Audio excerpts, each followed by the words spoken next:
Welcome to Backstage with Kennedy. This little show will be your remedy. From Toronto, spanning across the sea. Cool people, lots of laughs. This is your favorite podcast. Hello, my name's Kennedy from the Backstage with Kennedy podcast. I got some really cool guests today. I got Nat and Rob from Blacklist Royals. Nat actually has a new project that is something that's you really were going to want to check out. It's a solo project. It's a little bit of like distortion, surf, rock, and it's really quite something special. The way he works that guitar is incredible. And Blacklist Royals, I think that goes without saying. Anybody who knows that band, they are fucking awesome. So how are you guys doing? I'm good, man. Thanks. Yeah, we're good, dude. Thank you for the kind words. No worries. How you guys dealing with COVID these days? I know obviously it's crazy all around the world. I know from what I've heard in the South, it's not as crazy from a perspective of society. But how are you guys dealing with it? We're hanging in there, man. It really kind of fucking sucked, especially like I've breathing issues, so like we were really having to like quarantine pretty hardcore. We actually snuck our way into getting a vaccine a couple weeks ago. Like we worked for some company, so like we're excited to see the light at the end of the tunnel and excited to be able to play shows and shit again. Yeah, it's definitely been kind of the Wild West down here in the South as far as, some like COVID denial and shit. Like there's a lot of that going on, but we just kind of been hunkering down, man. And like Rob said, it's cool to start seeing, kind of a light at the end of the tunnel. And I mean, honestly, at this point, I can't even imagine playing a live show. It's kind of been so long. So it's exciting. I mean, I'd love to see like the shittiest local band on earth right now. I'd kill for that. Anything. Well, so where in West Virginia are you guys originally from? I know I have some buddies out in Winchester, West Virginia. Yeah. They're in like a sick folk punk band, Appalachian folk punk called Gallows Bound. Yeah. I think we've actually played with them one time, maybe. Yeah, I'm pretty sure we did. A couple years ago with Goddamn Gallows. Oh yeah, yeah, and I was like, there's a lot of Gallows bands on this show, but yeah, we're from Huntington, West Virginia, but the guys in Gallows Bound, we actually met and were very cool. I didn't know they were from the same state though. I think there's like, you could probably count on one hand the number of punk rock bands that ever leave the state lines up there, Yeah. No, they're sick people there. They're awesome people. Every time they come up to Toronto, we take good care of them, buy them a couple drinks. It's always a good time. So now let's talk a little bit about your solo project here. What was the inspiration to get into this, man? It's obviously very different from what you normally do as a band. So what got you into saying, let's do this distorted surf punk solo project? It was kind of just, in our other band, the Bad Signs, we do a couple instrumentals, Cramps kind of style instrumentals. And Rob and I kind of always enjoyed playing those live the most, because some of the songs in Bad Signs are kind of mid-tempo or whatever. And I've just always been really influenced by, just classic kind of surf rock guitar. Mm-hmm. And it just seemed kind of like a way to do something different that, was really like not being done. I mean, I'm into kind of classic surf, and for the last couple of years, every time I'll see a new surf band, I'll check it out, and it's kind of this new surf, it's like this jangly emo type thing, and I was like, all right, well, maybe, I mean, and I'm not hating on that, but I just kind of was doing my take of, it's kind of just like Dick Dale later on in life, he started was one of the big first surf rock guitarists, But later in life, if you watch interviews with him, he has this whole kind of concept of like, it's like uber punk. He's like trying to do something like just kind of like guitar energy. He's very spiritual about it. It's just weird thing. And it kind of changed my take on guitar playing. I went on this real deep rabbit hole watching all this interviews with him and stuff. And then he died, and I was randomly standing outside a club in Nashville, and my girlfriend at the time was like, "Oh, Dick Dale died," and I said, "Oh, well, fuck, like maybe somebody else should do something like that, you know?" So it's kind of just a way to do something fun, and also it's like an homage to like a lot of the music that inspired our other bands and stuff, you know. It's super unique. Like the first thing that came to my mind when I heard it was something like Jack White, and not because of anything to do with the actual style of the play, or the actual music itself, just how different it was. I've never heard like that. And Jack White was always really good at, hey, I want to make something like making a guitar out of a shovel, stuff like that, stuff that I haven't really seen. I feel like you kind of did that with that project. So it was really unique to hear. I haven't heard that before, I appreciate that, man. I was actually just talking yesterday about that documentary, This Might Get Loud. It's got Jack White and the Edge and stuff. Yeah. None of those dudes, I wasn't like a big Jack White fan, a big Edge fan, didn't give a shit about Led Zeppelin. But when you saw kind of their different approaches to guitar playing, it was super interesting to me, and it was like inspiring. So that's cool of you. I take that as a high compliment, because I was actually just talking yesterday about watch that, and it's like these guys look playing their guitar in completely different ways, like Jack White, I think in that he, like you said, he builds some shit out of a shoebox, and the Edge will have 500 pedals and play 3 notes. And it really made me, I'm like a self-taught guitarist. I don't even play power chords right. I just kind of do it how I did when I was 13. But seeing stuff like that, it made me look at the guitar in a different way. You kind of look at the guitar as a very stale instrument, kind of. It's like you got your chords and whatnot, but it kind of made me look at the guitar more like a stand-up bass or a piano, or there's no wrong notes kind of approach. So I just, over the last couple years had fallen back in love with playing guitar and kind of was doing it my own way. So I appreciate the compliment. Like that's cool. And it was kind of my goal, over the years. I've played some like acoustic Blacklist Royals shows or whatever, and it always just kind of sucked. Like it never was something that I was really into. And it just seemed like that was kind of the beaten path for somebody in a band to go, oh, I want to do a solo thing. I'm just going to play acoustic versions of my shit. And so, I just tried to find a new twist on it. But people like Jack White or other people, even though I'm not necessarily a huge, say, White Stripes fan, innovation has always been kind of inspiring. Any artist that innovates like that or, does something totally new is, it always gets me excited about just possibilities as an artist. Absolutely. It's like expanding the horizons, right? Like it's easy to get in one rabbit hole or one like tunnel of style of music, but if you're trying new things, it can be really exciting for the listener and for the player as a therapeutic matter anyway. Totally. And I don't know if you're familiar with Reverend Peyton's Big Damn Band at all, but we'd done some shows with them. This was just another kind of guitar inspo, only because we'd played some shows with them, and I'm telling you, all day before the show and then directly after the show, this fucking guy was just playing guitar. Like they would get off, they would do 2 encores, get off stage, he would go back in the dressing room and just what the fuck is with this guy? It just kind of made me like go, fuck, am I even a guitarist? But he was amazing. And it was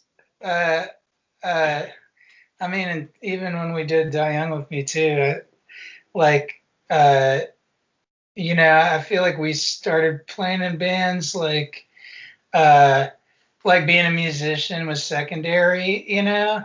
It Yeah. was just like we want to be in a band. There's musicians, and then there's people that join bands because they want to be in a band, and Mhm. whatever fucking instrument isn't taken by somebody else.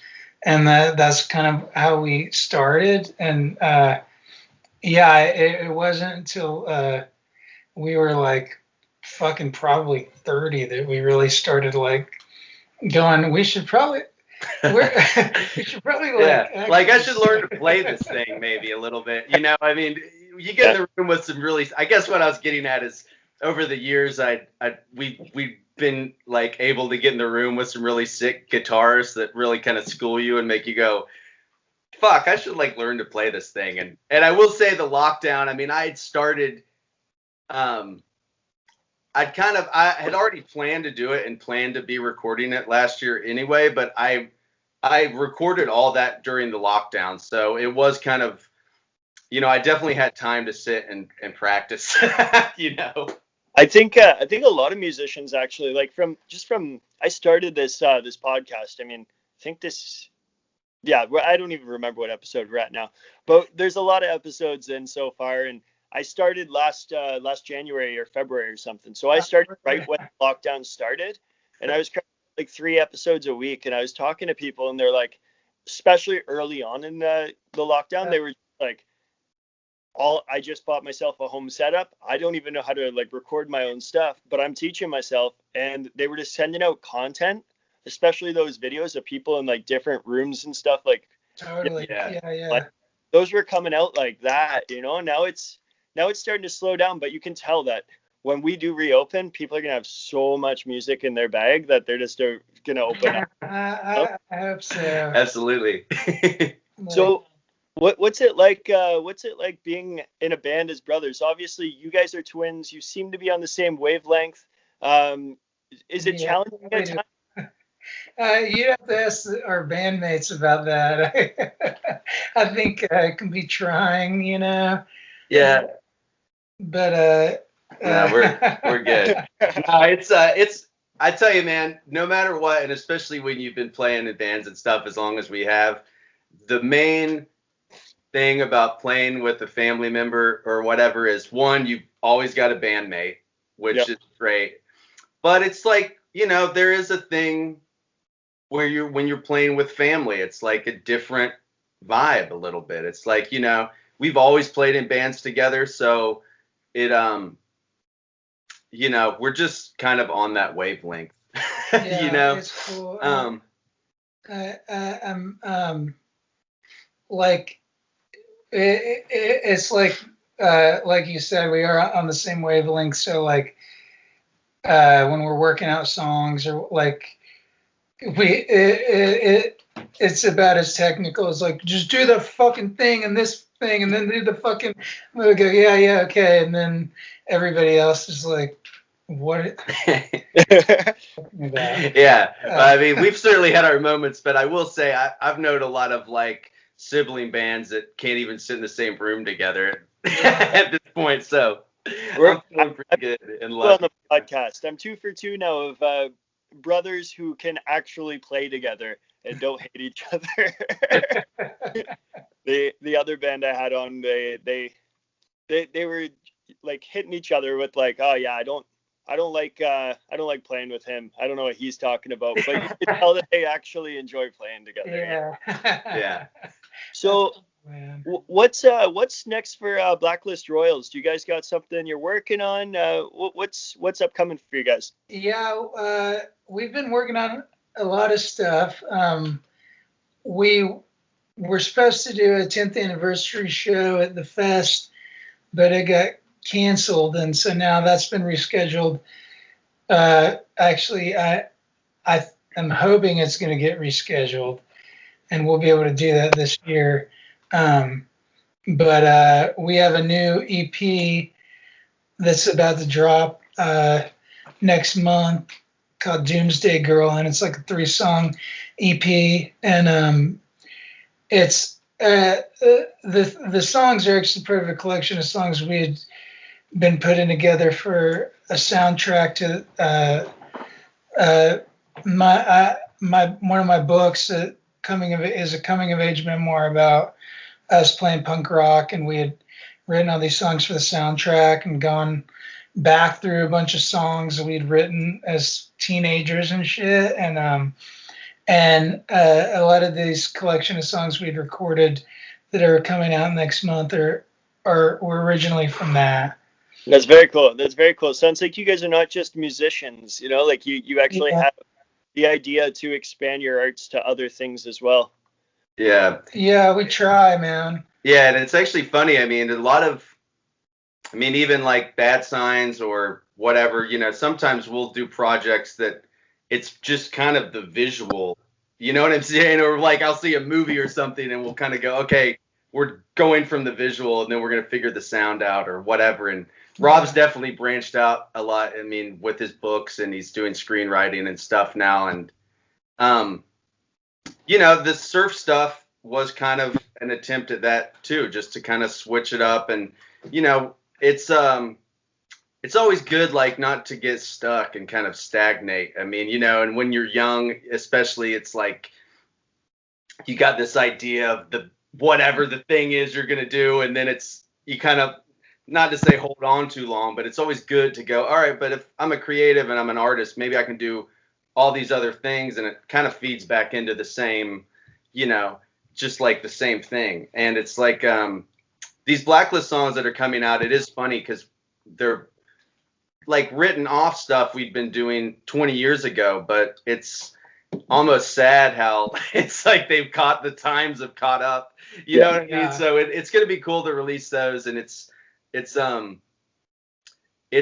will be great if the fest happens and we can get down there. And, you know, we're doing a 10th anniversary set with our original members, so it should be rad. Hell yeah. I was actually hoping to go to fest this year. That was a big thing. Actually, last year I was planning on going to fest. Yeah.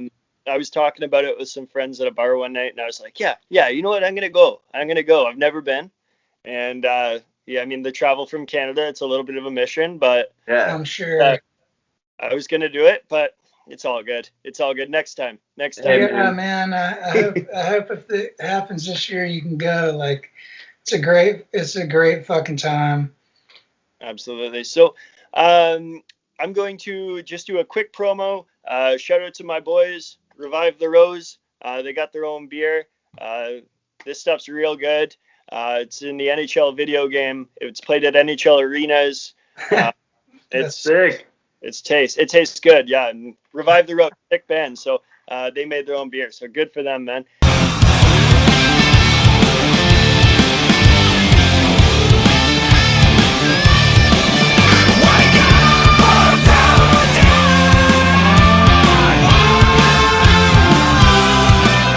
So back to the podcast. What's going on, guys? What was I gonna say?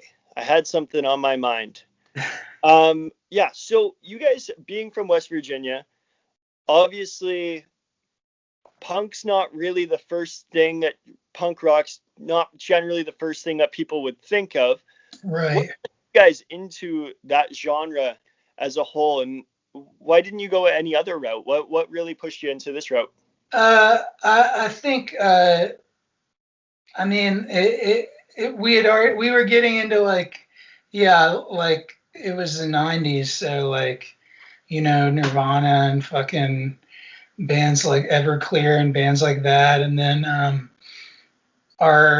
we had went to Richmond, Virginia for a family reunion, and Richmond is like a really huge punk town. Like, they have tons of great punk bands like Avail, Amberetta, Strike Anywhere, and that was kind of where we got into it, and it was just so different and like offensive and like the total opposite of everything happening in our town.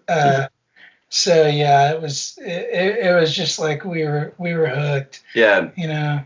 It is funny though, when you think of West Virginia, all the music, like the roots music that you would associate with West Virginia, that I love now, But when we were our most hillbilly, like, you know, when we were like teenagers there with super thick hillbilly accents and shit, I was we were militantly punk. Yeah. You would not listen to shit else. Don't even fucking play it for me. So it is funny now, like, I have all this deep appreciation for kind of, you know, the, regional music of West Virginia, or what people would associate with that now. And it's cool, like, when you see bands like, you know, you'd mentioned Gallows Bound, where they find a way to kind of tie that in with punk, you know.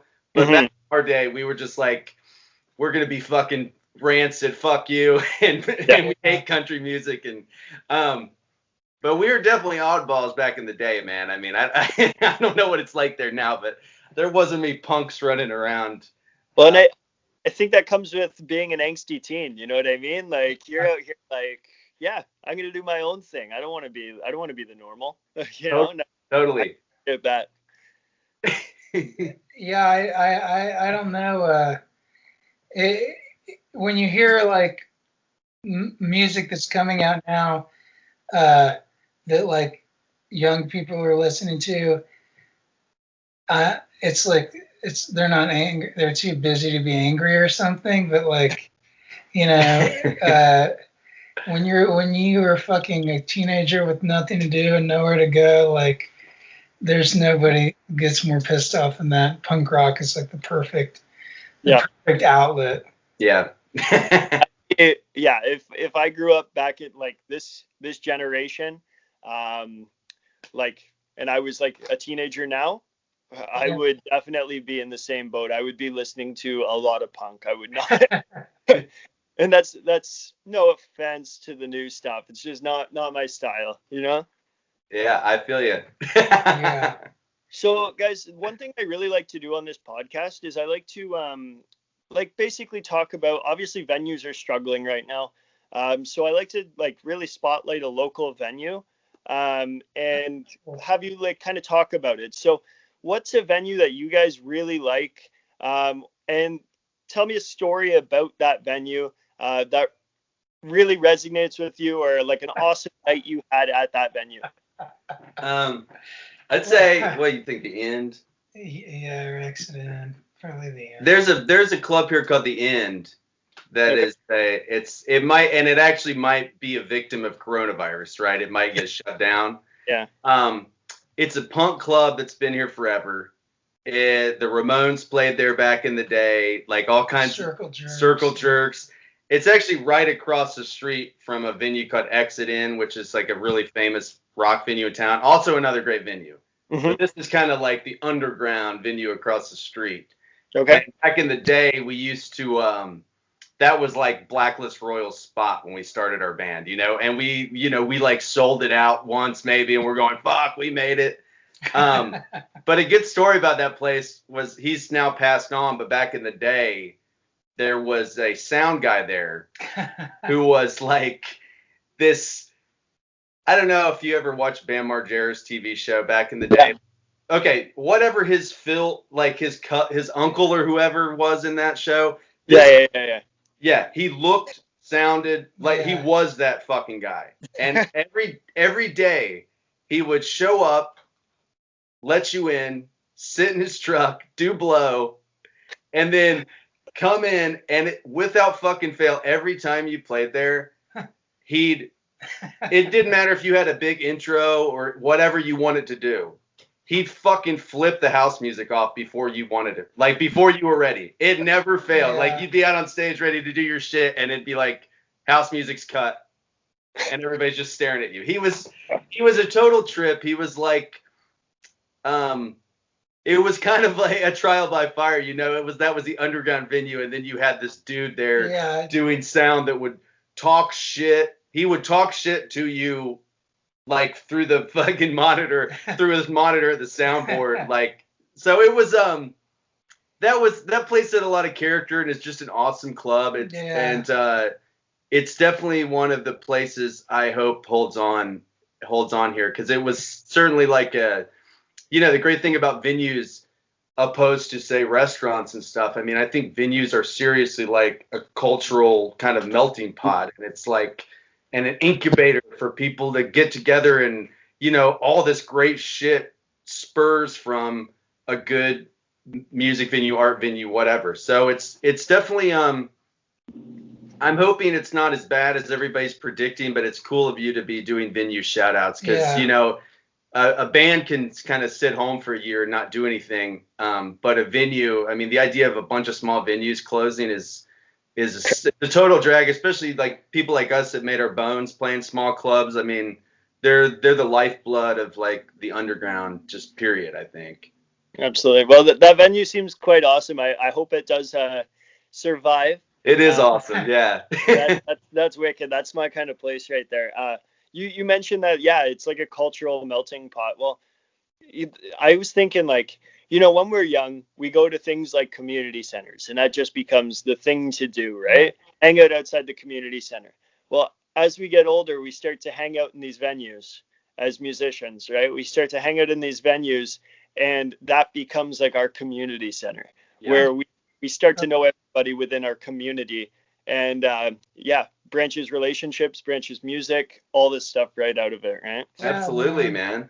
Well put. Yeah, it's really it really fucking sucks to know that a lot of great small venues are going to close down. It sucks for it sucks for me as a music fan. It sucks for young bands. Old fucks like us and new bands like yeah, it is kind of like, but those small venue owners, I mean, they're not like making millions, it's like a passion project. They're doing it, I mean, obviously it's a business, but it's like they're also doing it because of all the reasons you just said. It's like venues are important, and so I'm hoping that some way or another, the majority of them can find their way to make it through this, I'm with you. Well, when you guys come up to Toronto next, when the borders open up and all this shit clears up, you guys should come downtown Toronto to the Bovine Sex Club. Dude, we love the Bovine. Bovine's my home away from home, so I bet it fucking is. Yeah, the Bovine. We had a good night at the Bovine one time for sure. We had a good year at the Bovine one night. Yeah. It's a great time, and the stories are endless for that place. Yeah, it's the fucking best, man. Yeah. That sounds great. Yeah, I'll buy you guys a beer and we'll hang out, and hopefully you guys are on stage playing that night. That would be man, I hope so too. I can't wait, man. Cool. Absolutely, boys. So I appreciate you coming on the podcast. Really quick, where can people find your music? I want everybody to listen to your new stuff, Nat, and I want people to listen to the Blacklist Royals stuff from old and from new as it comes out. So can you just give a shout out to where we stuff? Yeah, my solo stuff's at natjamesrufus.com, and the Blacklist stuff is going to be coming out through Paper and Plastic Records if people follow them, and we also have like Blacklist social accounts and stuff. I'm sure people can find that. But yeah, all my solo stuff right now is at natjamesrufus.com, and the EP is actually free to download if anybody wants to download it or buy a cassette. Killer. Perfect. And everybody can find all your Blacklist Royals stuff everywhere, pretty much on all streaming platforms. Yeah? Yeah. Perfect. Well, I appreciate you guys coming on the podcast. Thanks a ton. Just going to roll it over to the promo for Hot Stuff Hot Sauce, and we're out of here. Thanks, cool. guys. Thank you, man. Care. Thank you.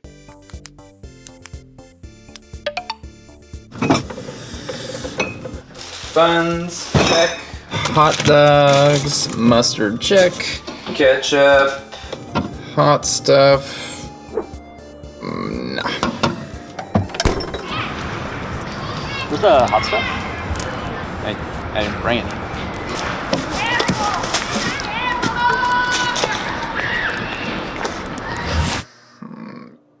Yeah.